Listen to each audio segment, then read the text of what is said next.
What's up, y'all? It's yours truly, Kevin Key. I'm back. We're in the Westin today with this huge LED setup for Alabama A&M Classic Weekend. So as you know, we always do custom walls, and so this is the fully immersive experience. When you're able to walk in, they're going to have content on this wall, that wall, plus you'll be able to go into this cove here, and you got the full LED 3 panel setup right here. Pretty cool. Little known fact, when we were setting this up, we had to encounter power issues, as you can imagine, with the size of this wall.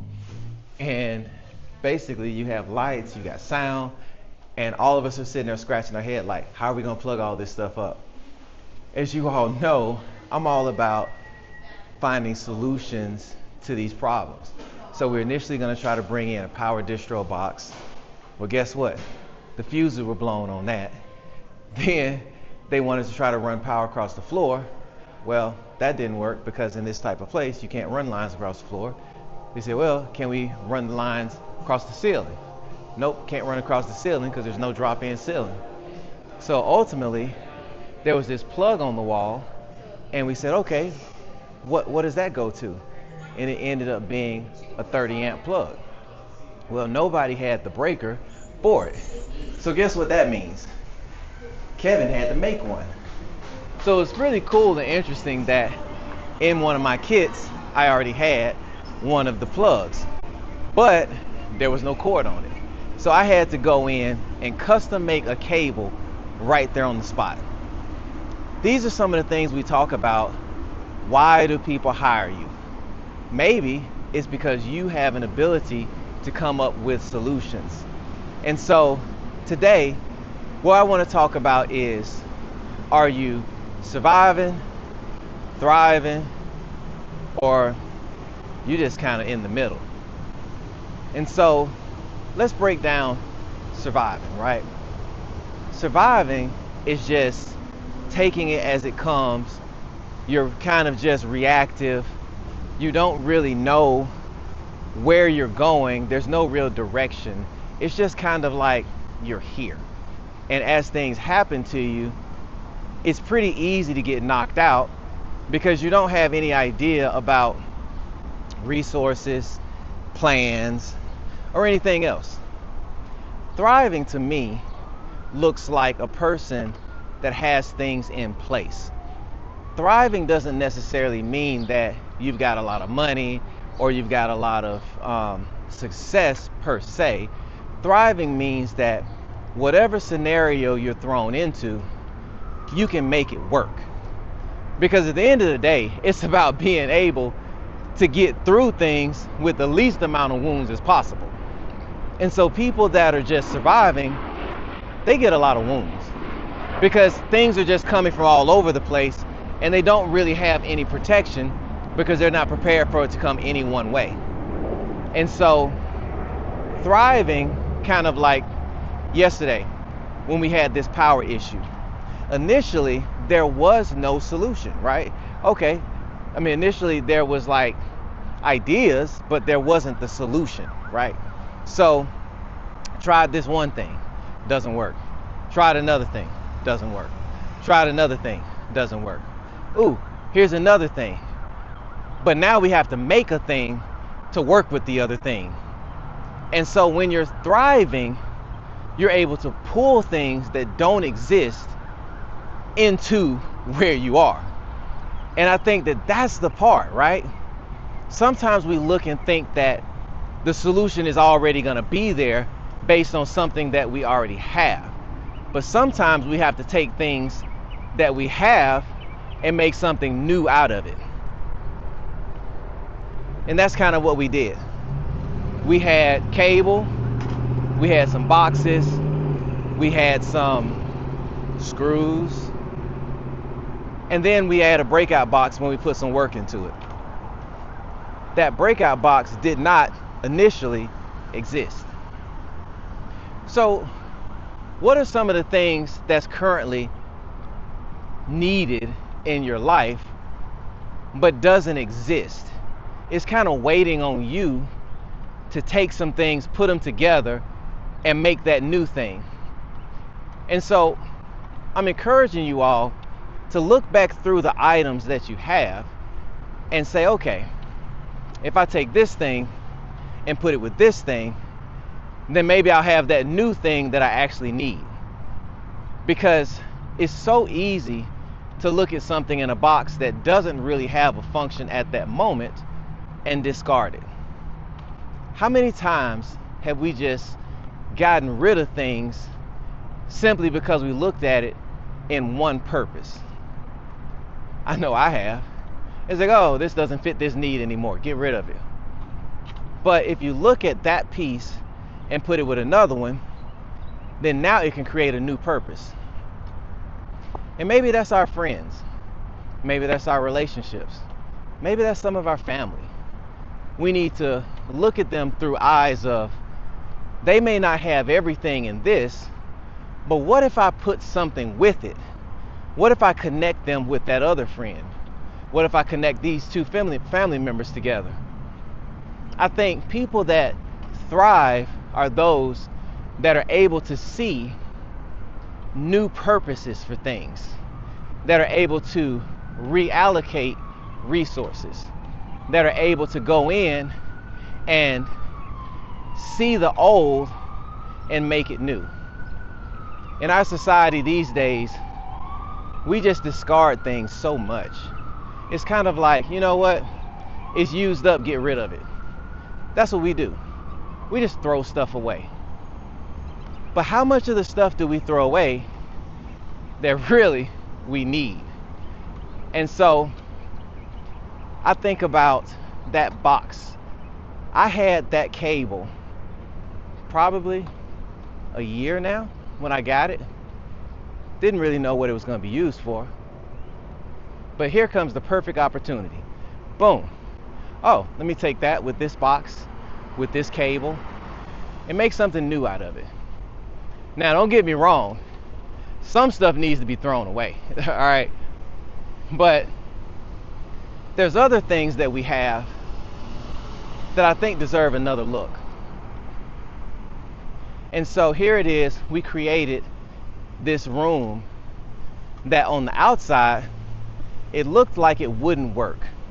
You say, okay, we got to put 210 panels in this one room with lights, with sound. You know, you got a DJ over there. It ain't happening. But all of us came together and we put our eyes together. We put our minds together and said, okay, let's try this. Let me try this. And let me try this. And the thing about it was, we were all collaborative. I talk about this a lot, right? Teams. You have to have a team. And then you have to be willing to be open to what this team has to offer. Sometimes we can't hear new ideas because we want to be the only idea. We want to be the freshest idea. We want everybody looking at us. And so sometimes it's better to sit back and listen and allow other people to give ideas. Even if it sounds like they're going to tell you something that you already know. You'd be surprised that by listening and having a collaborative mind, that they may tell you something that you don't know. And you want to be the person that can be cool enough or humble enough to where people feel secure being able to tell you. It's Sean Lovejoy, as a matter of fact, he calls it the last 10%. And so people will tell you part of it, but it's the last 10% that they hold back. And a lot of times that last 10% is actually the piece that you needed. But we got to be willing to do the hard thing. And a lot of times the hard thing is listening. So one of the things I want to encourage you all, hope y'all can still hear me, but is to listen. And it's not just listening for you. Sometimes we have to listen for other people. And that'll allow them to have the freedom to be able to share. There's a lot of brilliant people out there that have felt like they didn't really have a voice. And so how much innovation are we missing because we're cutting off the voice? I remember myself, I never really was that comfortable being able to just give my ideas and concepts, because I just thought that other people were smarter, they were brighter. But one of the things I learned was they weren't smarter and brighter. A lot of the people were just louder. And you got to be careful about just letting what's louder be the voice.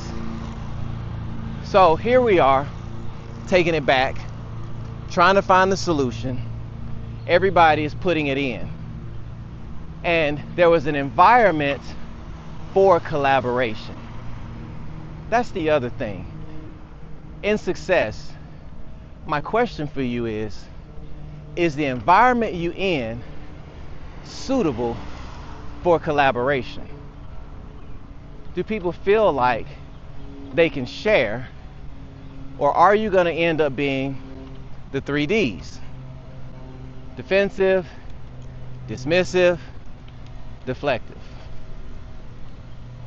Because if you're a person that exhibits the 3 Ds, it's going to be very hard to have an environment of collaboration. I find that when you have people of different backgrounds, different walks, and all of that coming together, you're going to get the best. I was talking to my good friend Prasanna the other day, and she was giving me her feedback on Miss Audition, which is on Roku right now and Tubi. And she was telling me that for the next episode, we have to bring in more people.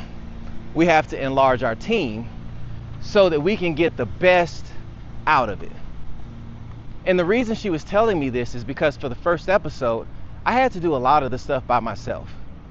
It wasn't that I was choosing to do that, it was just needed to be done. And based on the resources, the budget, all of those things, I just had to make the project happen. Now, after that, I don't have to make the project happen by myself. So she's saying, hey Kev, it's not that what you did is not good enough. It's not that you didn't do a good job. You did a great job for what you could do by yourself. But now it's time to go to the next level. And we've got to extend the reach.